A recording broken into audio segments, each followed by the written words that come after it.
Hola, soy Lilith. En esta ocasión te traigo una nueva historia. Espero que te guste y me regales un like y te invito a que me cuentes tus historias por más increíbles que sean. Este mundo está lleno de seres y situaciones increíbles, que muchas veces no contamos por pena. No te preocupes si tú lo deseas, podrían ser anónimas. Me despido y disfruta la narración. Leyendas de brujas. Las brujas de la Barroca. Se cuenta que tiempo atrás, por los vertientes de la Barroca, se reunían las brujas para cantar y bailar. En una de estas reuniones en plena noche, un jorobado descubrió el encuentro de las brujas que estaban cantando. Lunes, martes, miércoles, y entonces él, bien animado, se incorporó cantando también. Jueves, viernes, sábado, descubierto por las brujas, el jorobado afortunadamente no sufrió ningún daño, al contrario, recibió el favor de las brujas que, agradecidas por haberles enseñado 3 días más de la semana, lo libraron para siempre más de su joroba. Dicho y hecho, el jorobado se convirtió en un hombre nuevo.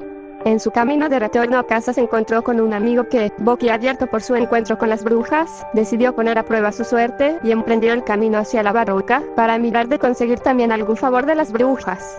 Cuando llegó al lugar sintió, tal y como le había explicado el jorobado, la canción de las brujas. Cuando éstas llegaron al sábado, el hombre chilló con voz alta y potente. Y domingo. Poco afortunado y atrevido había estado aquel hombre, que no sabía que las brujas odiaban el domingo porque era el día del Señor. Una de ellas, bien enfadada, cogió la joroba del jorobado que todavía estaba en el suelo, y se la puso en el pecho. Para siempre más, el hombre tuvo que llevar aquella joroba por delante. Garganta de las brujas. En la garganta de las hadas, había una hada que tuvo un niño que no podía amamantar, y lo llevó a una mujer de Granollers de Rocacorba que había criado a una niña. En señal de gratitud, la hada le dio una falda de salvado. La mujer, despreciando aquel presente, porque de salvado ya tenía en casa, lo lanzó a la fuente de Pedret. Cuando llegó a casa, se dio cuenta que en su falda todavía le quedaban algunas migas pero que brillaban con fuerza. Lo que le había dado la hada en realidad había sido oro. La Banja del Boco y el demonio de Bosqueros. La leyenda explica que un demonio de Bosqueros, enfadado con su madre por un maleficio que preparaba para la gente de los alrededores, arrastró a su madre desde la Banja del Boco hasta la garganta que le dicen del demonio, en el Pla de Sant Juan, porque fue en esta garganta donde la lanzó. Se dice que por allí donde pasó el demonio durante mucho tiempo no creció nada. La mujer poseída por el demonio. La voz popular explica que en el molino de Neros había una mujer que todo el mundo decía que estaba poseída por el demonio y que recibía de este una gran fuerza y inteligencia cuando estaba poseída, cogiendo los sacos de maíz como si de pajas se tratara. La mujer siempre hablaba en plural, refiriéndose a ella y al demonio, y solía subir en un árbol muy alto, del cual se precipitaba sin recibir ningún daño.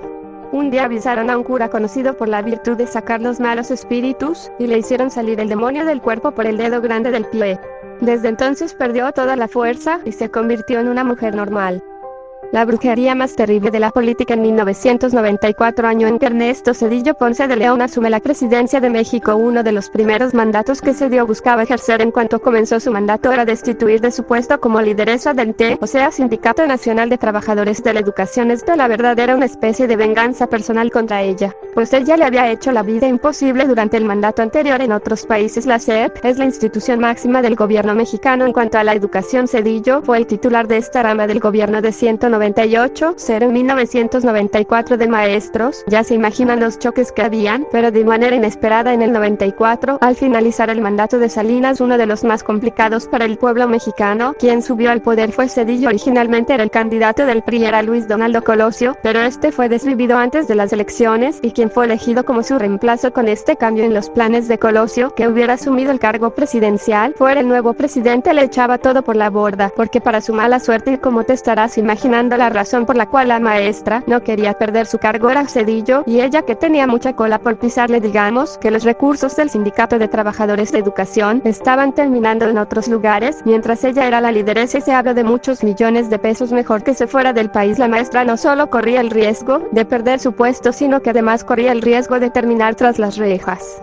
Se había echado de enemigo al mismísimo presidente de la República. ¿Qué tanto puedes hacer contra eso? Mientras el presidente Zedillo le restaba cada vez más y más poder a la maestra, ella, desesperada, reunió a todos sus colaboradores más allegados para decirles que emprenderían un viaje a África. En ese viaje encontrarían la respuesta a todos sus problemas y podrían quitarse de encima al presidente y la venganza personal que éste tenía en contra de ellos. Este viaje no era de tipo diplomático ni político, sino que tenía fines mucho más oscuros. A partir de este momento, el libro que Gil Olmos narra con exquisito detalle, tras entrevistar a casi todos los allegados y ex colaboradores que realizaron este viaje a África en compañía de la maestra a finales del siglo pasado en el más absoluto de los anonimatos, pues estas personas vieron con sus propios ojos hasta el último, nauseabundo detalle de lo que haría esta persona en África. Uno de sus allegados de aquella época dice lo siguiente en el libro: el problema es que no se trataba de hacer un hechizo normal, sino que se trataba de controlar al presidente con hechizos a quien le está dedicado el trabajo. Y el que cree y busca quién puede ser un brujo mediocre o un intermediario entre lo espiritual y lo físico, pero lo importante es escoger exactamente la receta que se necesita. En pocas palabras, el poder de un conjuro o un trabajo de brujería no radica en el que se realice el acto. En el caso de Cedillo, para saber exactamente lo que se necesitaba y calmar sus ánimos con fotos, se hizo su carta astral, y esto lo estudiaron videntes para ver sus demonios y sus debilidades durante un año. Se contrató y consultó a una serie de medios y cartomancistas tomadas especialmente a Cedillo bajo una cantidad de luz que permite que se vea el aura. Además, se investigaron hasta las cosas más íntimas del presidente Cedillo y se diagnosticó que tenía ciertos temores y debilidades, que dormía poco y que le tenía miedo al fracaso. Encontraron que el espíritu de un animal podía apoderarse del pensamiento y la conciencia de Ernesto Cedillo, el espíritu de un león. Esto podría parecer una estupidez, una historia increíble, pero este es el procedimiento más eficaz para poder tener resultados ciertos en los cultos de brujería y hechicería. El testimonio de otro de los colaboradores que formaba parte de esta comitiva en África narra que la maestra y sus acompañantes se encontraban caminando por un callejón conocido en ese país, porque ahí leen las cartas y el café. Entonces un hombre se acercó a ella y con un pésimo español le dijo: a Gordillo, tú estás buscando evitar que tu emperador te mate, ¿verdad? Ella se mostró sorprendida ante la certeza de las palabras. De esto replicó: conmigo está la respuesta, y los llevó con alguien que leía los caracoles en ese mismo callejón. Narra lo siguiente en el libro de los brujos: del poder, caracolitos pequeños blancos casi petrificados parecía que se fueran a romper. Al tocarlos de cobre caían en la base y se formaban figuras. Lo primero que se formó fue la bandera de un país, la bandera de Nigeria. La persona que leía los caracoles, apoyado por un traductor, le dijo a la maestra que visitó: ella era una persona terriblemente mala. Caracoles, no, su vida estaba invadida por venganzas y persecuciones, que por eso había llegado ahí. Cierro cita. Es brujo. Le hizo una segunda lectura con los caracoles, no sin antes decirle que ella estaba buscando realizar un trabajo infernal con un alto nivel colaborador que se escribe en el libro de los brujos. Del poder se trata del trabajo más peligroso, no era el problema, sino lo que vendría después, que ella viviría sujeta a la vida de un animal, que no tendría una vida de raciocinio, sino de instintos, y que cada día que pasara eso iba a ser más fuerte. Y aventaba los caracoles y se formaba la figura de una persona rara con una especie de penacho, la figura representada al brujo que haría el trabajo. En otra ocasión se formó una especie de montaña y en la última tirada se reflejaba un mono. Fue ahí cuando dijo que sabía el santuario de los brujos del vudú, los más poderosos y apegados al oscuro, los únicos que podían hacer el trabajo con un león muy peligroso. Al terminar la última lectura en los caracoles, no se veía reflejada su alma, su cuerpo estaba brujo. Intentó de cierta forma disuadir a la maestra de realizar el oscuro trabajo que buscaba realizar. En realidad su advertencia tuvo todo el efecto contrario: los caracoles, la bandera de Nigeria, el león, los mandriles y el brujo. Ya tenía las pistas, tan solo tenía que armar el rompecabezas de esos, y así, con la ayuda de un guía, la comitiva de la maestra partió a Nigeria y llegaron a un poblado aislado en donde vivían cerca de 100 personas en pobreza extrema, 45,000, para realizar ese ritual que ella estaba segura le daría el poder que anhelaba conservar, y multiplicado la voluntad del entonces presidente de México. A partir de aquí citaré textualmente el testimonio de una de las personas que estuvo presente durante el ritual que la maestra llevó a cabo, el cual involucró a un león vivo. Eso sí, debo advertirte, es una escena sumamente gráfica, así que cuento con tu discreción. Llegamos, el intérprete que venía con nosotros se comunicó con un ayudante del brujo. Fue muy interesante porque te das cuenta que entre la gente que se dedica a la brujería, cuando son los mejores, no preguntan mucho. Brujo que había unos clientes. Entonces el brujo salió, estaba de un hombre pequeño con las manos delgadas, las orejas con aretes, una especie de penacho en la cabeza y una suerte. Lo primero que nos preguntó fue si el trabajo que queríamos hacer era para el jefe de nuestra tribu de la república. No le hiciera daño a la maestra. El brujo preguntó simplemente si el color de los ojos del jefe de nuestra tribu de león, que debería ser un macho activo en la procreación y que hubiera pasado ya un 70% de su vida,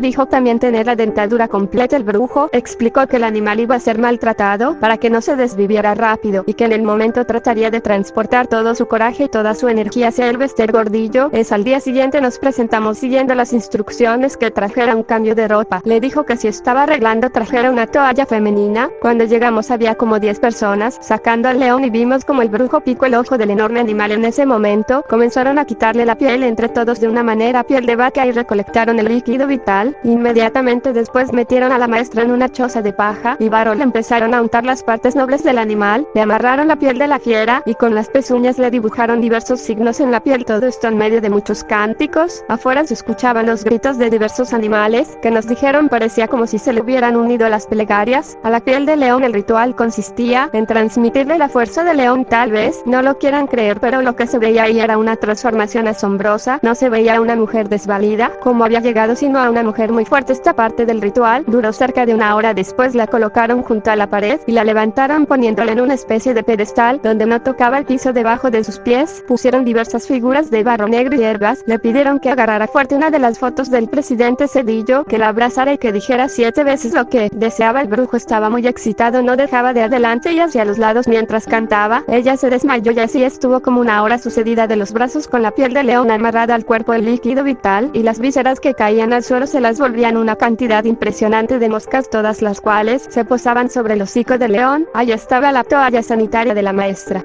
Cuando despertó, el brujo la bofeteó, le gritó reclamándole. Ella se enojó y también comenzó a gritarle tratando de quitarse todo de encima. Se volvió a desvanecer. Minutos después la maestra reaccionó y en el momento en que la bajaban y le quitaban la piel de león trató de limpiarse el líquido vital del animal y el lodo quizá para borrar los signos que le habían puesto en la piel, pero no pudo y comenzó a preocuparse. El intérprete nos dijo que era mejor que no tratara de quitarse nada, que el espíritu del animal ya se le había pasado y que dejara los círculos, triángulos, flechas y demás figuras que le habían hecho en la parte superior como unas 4 horas. Cuando terminó el ritual el olor era nauseabundo, realmente insoportable. El brujo tomó una actitud de burla y se estaba riendo de nosotros a través del intérprete. Le dijo ella que no tenía idea de lo que le iba a costar esto, que no se trataba de dinero, sino que iba a pagar con lo que más le iba a doler, con lo más querido para ella. Según narra otro testimonio, recibió una llamada al sueño a la mujer, la razón por la que ella estuviera en África en esos momentos. Así es, el mismísimo presidente de la República, Ernesto Zedillo, estaba al teléfono y en palabras de este ex colaborador anónimo de la maestra Zedillo, le dijo: güerita hermosa, necesito hablar contigo. El hechizo ha funcionado, como dice uno de los ex colaboradores del gordillo en el libro. Podrás creer o no en estas cosas, pero lo cierto es que la maestra tuvo enorme poder a través del té, no solo durante el sexenio de Zedillo, posterior el de Felipe Calderón.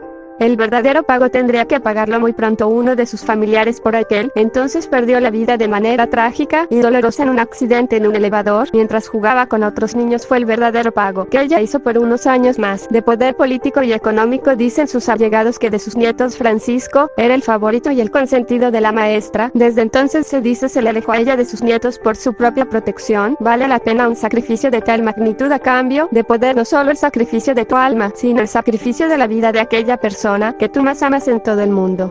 Investigación de Luis Mario Vargas Riggs.